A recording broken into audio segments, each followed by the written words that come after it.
시청자 여러분 안녕하십니까? 현담 신병기입니다. 오늘 방송 주제는 수맥 담론 그 세 번째 시간으로 국가 주요 시설의 터에지기에 대해서 생각해 보는 시간을 갖도록 하겠습니다. 첫 번째로 우리나라의 최고 통치자가 머무르고 있는 청와대 터에지기입니다.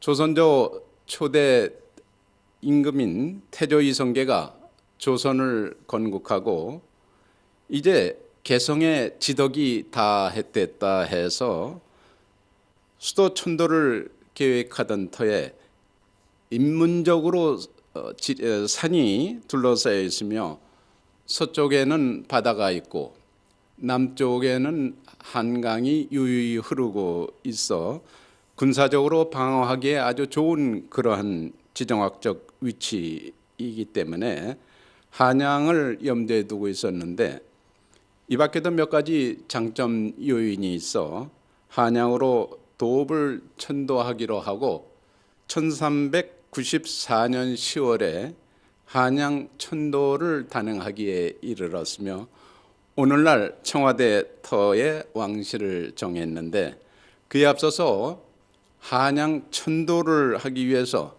무학대사, 정도전, 하륜 이 세 사람이 임금의 명을 받고 한양으로 내려와서 북악산 기슭에서 바라보니 사신사가 수려하고 한강이 청와대 터를 환포하고 흐르고 있어서 또 한 국가의 수도로서는 대명당이라 이렇게 생각이 들어서 자리를 정하기로 하였는데 무학대사가 인왕산을 주산으로 하고 용마산을 안산으로 하는 것이 어떻겠는가라고 이렇게 말을 하니까 이에 정도전이 펄쩍 뛰면서 예로부터 임금은 남양을 택했지 동양을 택하진 않았다라고 이렇게 하길래 그러면은 가서 태조 이성계한테 이러한 결심을 받도록 하자라고 이렇게 서로 상의를 한 연후에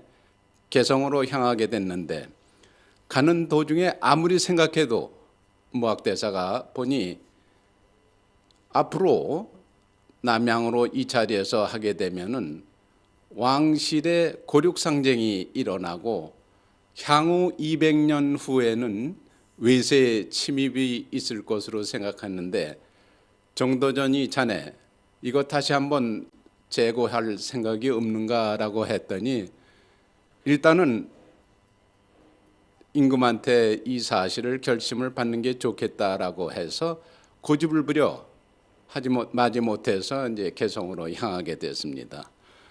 그런데 가서 임금한테 아뢰기 전에 정도전이가 누구입니까?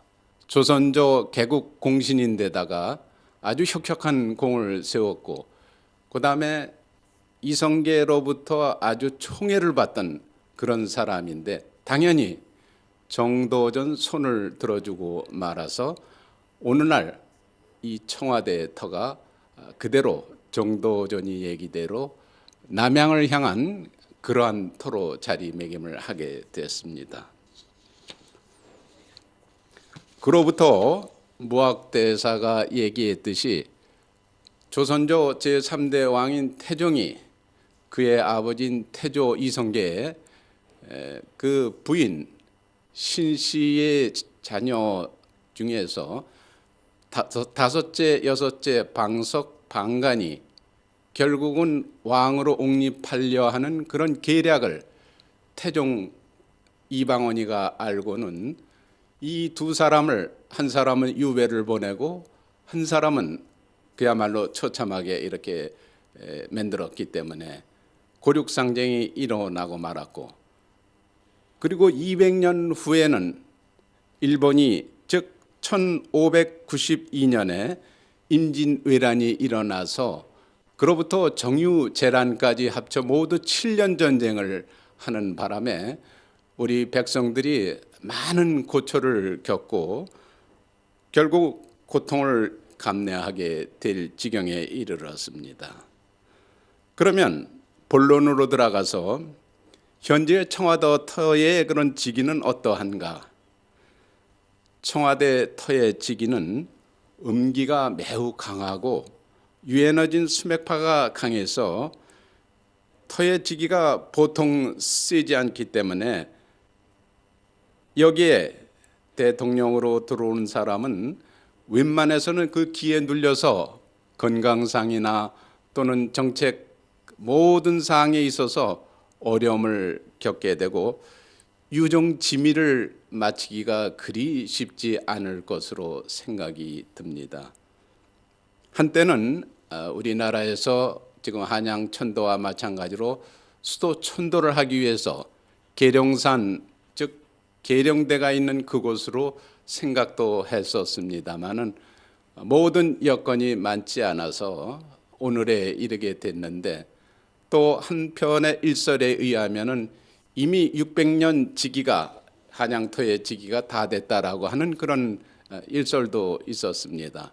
여하튼 지금 현재로서의 청와대 터는 그리 달갑지 않은 그런 터의 지기가 아닌가. 그래서 지금에서야 생각이지만은 청와대 터 본관을 앞으로 조금만 앞으로 당겨서 이렇게 건축을 했으면 어떻겠는가. 또 한 가지는 무학대사가 얘기했듯이 인왕산을 주산으로 해서 동양으로 이 터를 잡았더라면 어떠했을까 하는 그런 호기심도 또한 발동이 됩니다. 두 번째로 민의의 전당인 국회의사당에 대한 직위 호불호입니다. 국회의사당은 1975년에 설립을 했는데 풍수 고찰로 볼 때 뒤에 물이 흐르게 되면은 특별한 경우를 제외하고는 그렇게 아름다운 일이 아닙니다.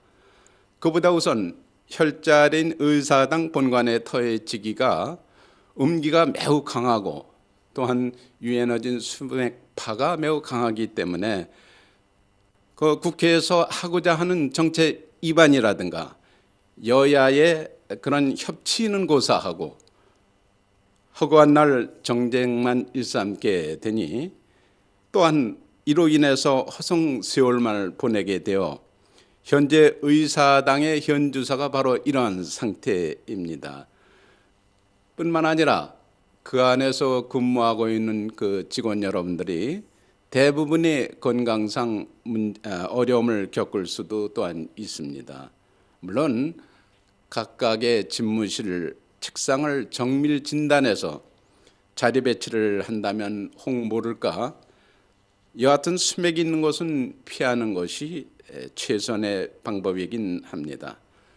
반면에 의원회관은 의사당 본관보다는 터의 직위가 좋고 수맥도 그리 많지는 않습니다. 하지만은 의원실 개개인의 그런 방을 전부 각자 이렇게 진단을 해봐서 그야말로 자리 배치를 잘 한다면은 거기에서 그 근무하고 있는 직원이라든가 또 의원님들이 본인이 하고자 하는 모든 사항들이 순조롭게 잘 되지 않을까 하는, 그래서 우리 민의의 전당으로서의 국회의원들의 그 책무를 원활히 하지 않을까 하는 그런 생각을 해봅니다. 또 세 번째는 기타 정부의 주요 건물의 직위 호불호에 대해서 알아보는 시간을 갖도록 하겠습니다. 물론 여기에서 나타나는 그 건물의 직위는 제가 직접 들어가서 한 것이 아니라 원격 진단을 통해서 확인한 바입니다마는 현재 국무총리 공간이라든가 국정원 또 기타 시청 신관 이런 데 보면은 대개 이런 그 유에너진 수맥파가 좀 강하고 음기가 서려 있어서 그런 건물로서는 제대로 효과를 발휘하지 못하지 않나 하는 그런 생각이 듭니다. 물론 거기에서 근무하고 있는 직원들의 그런 건강상 문제도 일단은 의심을 해봐야 될 정도로 이와 같이 좋지를 않습니다. 따라서 그야말로 신안이나 도안의 경지에 이른 사람이 아니고서는 이런 건축 부지라든가 건물을 건축할 때에는 풍수적 고찰을 무엇보다도 중요시 해야 되겠지만 그보다는 그 혈자리에 있는 그 자리를 정밀하게 이런 수맥 진단 같은 기법을 도입을 해서 접목해서 한다면은 더없이 좋은 자리를 물색하지 않을까 이렇게 판단이 섭니다. 다음은 잠깐만 팁 그 세 번째 시간으로 이번 코너에서는 싸가지가 없네라는 그러한 데 대해서 한번 생각해 보는 시간을 갖도록 하겠습니다. 우리가 사회생활을 하면서 예의가 바르지 않다든가 버릇이 없을 때 흔히들 저놈은 참 싸가지가 없네라고 이렇게 어르신들이 말씀이 계시죠. 이 싸가지라는 얘기는 사단 칠정에 의한 거기에서 유래된 사단을 의미함으로써 물론 방향적으로는 동서남북을 의미합니다만 여기에 따라서 인의 예지를 우리가 논할 수가 있는데 이는 다시 말해서 측은지심, 좀 불쌍한 사람을 가엾게 여기는 그런 마음이고 수어지심은 의롭지 않음을 부끄러워하는 마음, 또한 사양지심은 겸손해서 남에게 사양하는 그런 마음이고 시비지심은 옳고 그름을 판단하는 그런 마음으로서 이와 같이 사단의 마음이 없게 되면은 버릇없고 예의 없는 사람으로 여겨져서 어르신들 또는 사회에서 싸가지가 없다는 그런 평을 받게 되는 것입니다. 그래서 이렇게 해서 사단 칠정, 즉 사단에서 유래된 말이 바로 싸가지입니다. 이상으로 오늘 방송을 모두 마치고 다음 시간에는 한반도의 풍수적 고찰과 지정학적 위치에 대해서 생각해 보는 시간을 갖도록 하겠습니다. 대단히 감사합니다.